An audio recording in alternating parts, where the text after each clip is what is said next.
Zweitens, die werden krank.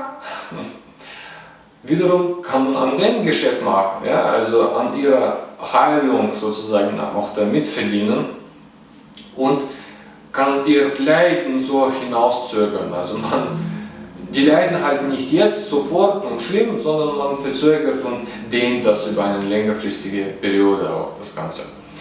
Und so kann man machen, ja, dass man die Menschen krank hält, verbietet ihnen den Zugang oder erschwert ihnen den Zugang zu einer natürlichen Medizin und da kann man wunderbar an uns letztendlich auch dann so Geld verdienen. Ja, das sind Sachen, die halt so nebenbei noch zusätzlich dann ablaufen. Ja.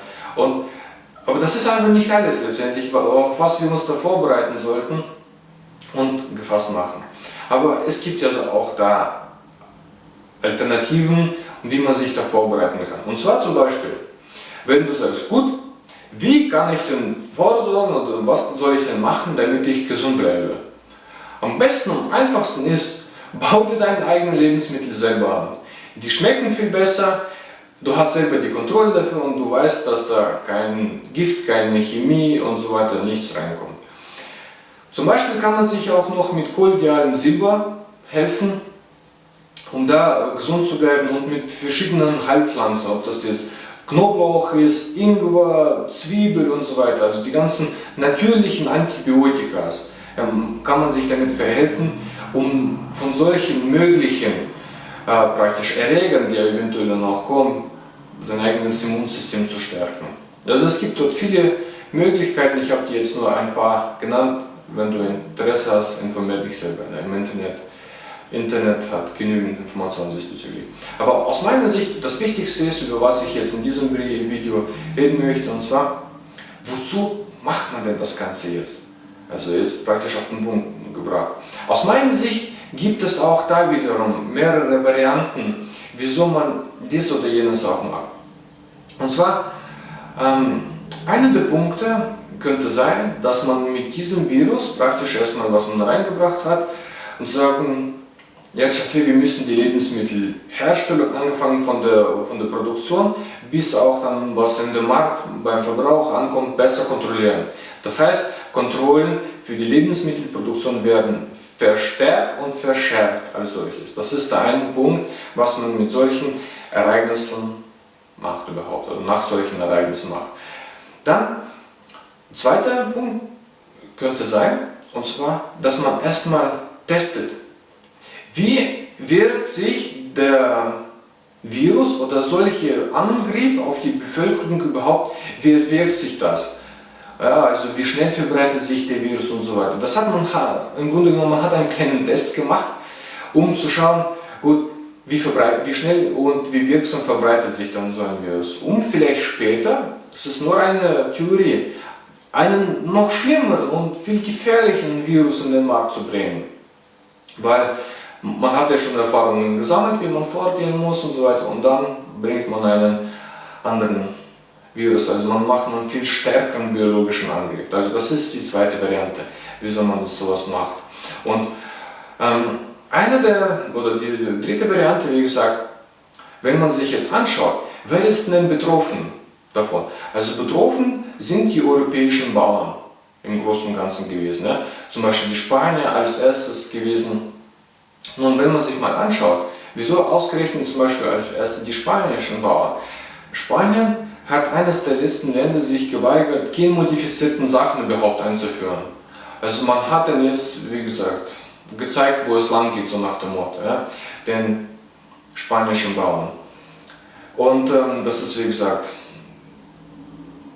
hier in Europa eine der Möglichkeiten, wieso man das Ganze gemacht hat, um die europäischen Bauern überhaupt noch stärker in die finanzielle Engpässe oder finanzielle Krisen dann zu drücken. Ja?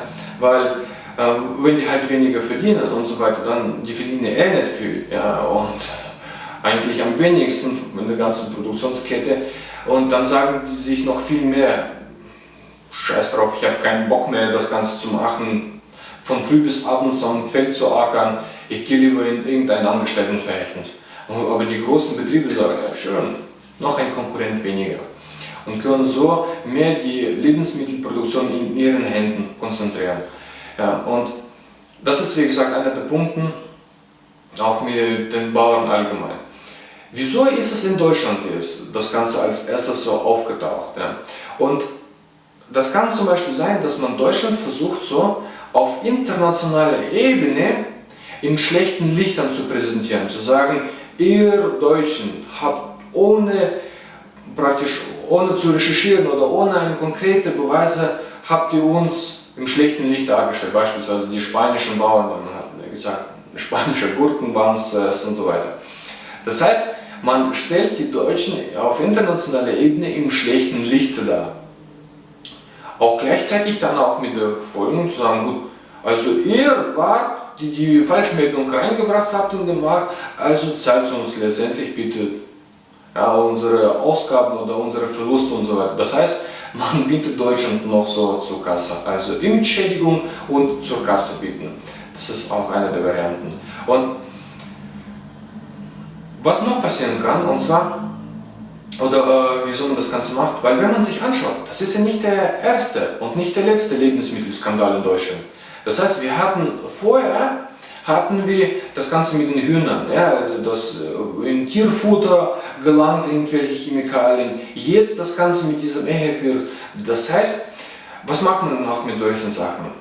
Man setzt jetzt praktisch mit diesem Ereignis setzt man die Bundesregierung als solches unter Druck, weil meistens, oder auch wie jetzt gezeigt, hat das Krisenmanagement wieder auch hier im Großen und Ganzen versagt. Ja?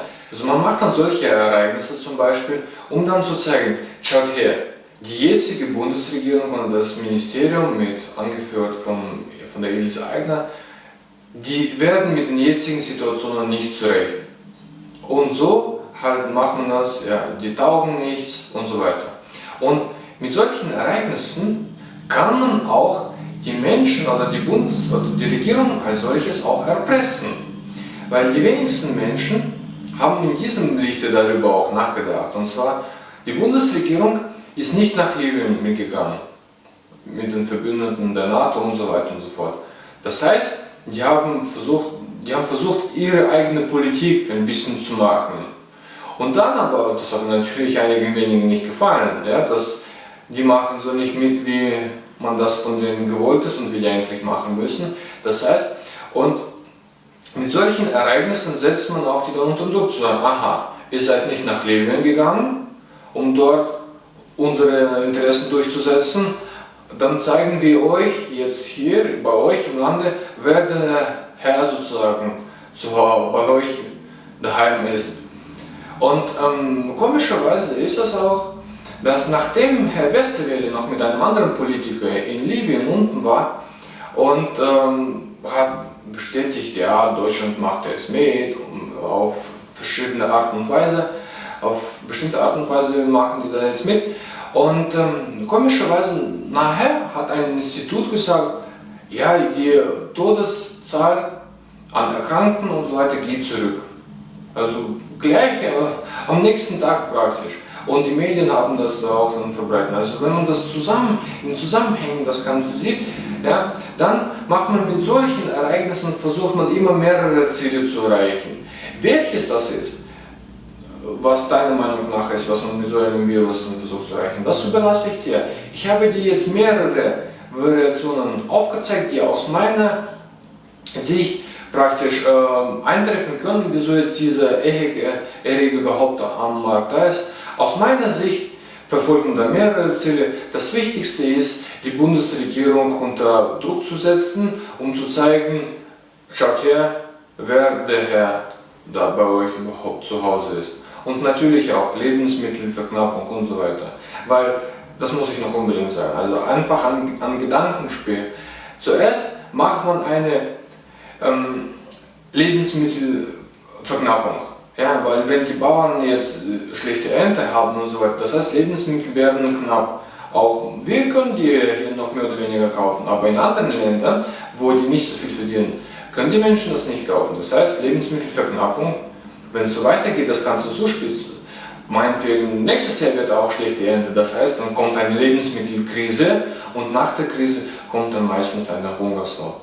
Und aus dem Grund versuchen wir da mehrere Ziele mit solchen zu erreichen, aber aus meiner Sicht ist der wichtigste Punkt, die wirtschaftlichen Interessen zu sagen, schaut her, macht so, wie wir das wollen, dann wird auch gut sein. Nichtsdestotrotz macht es immer Sinn, positiv dabei zu bleiben und zu schauen, gut, wem nützt das und was könnten denn die wirklichen Interessen dahinter stehen bei solchen Ereignissen. Glaubt nicht alles, was man dir von Anfang an so vorgaukelt, sondern versuche dich selber persönlich darüber zu informieren und schau aus mehreren Blickwinkeln das Ganze. Wenn du diese Information für wichtig und interessant erachtest, dann verbreite dieses Video weiter an deine Freunde und Bekannte, damit mehr darüber erfahren. Wenn du auch eine eigene Meinung dazu hast und möchtest dir gerne mitteilen, dann schau bei mir auf dem Blog vorbei unter seewelt.ru, kannst du gerne zu diesem Video deinen Kommentar abgeben und auch gerne sich mit anderen Gleichgesinnten dann auch austauschen zu diesem Thema. Alles Gute wünscht dir Vyacheslav Seewelt.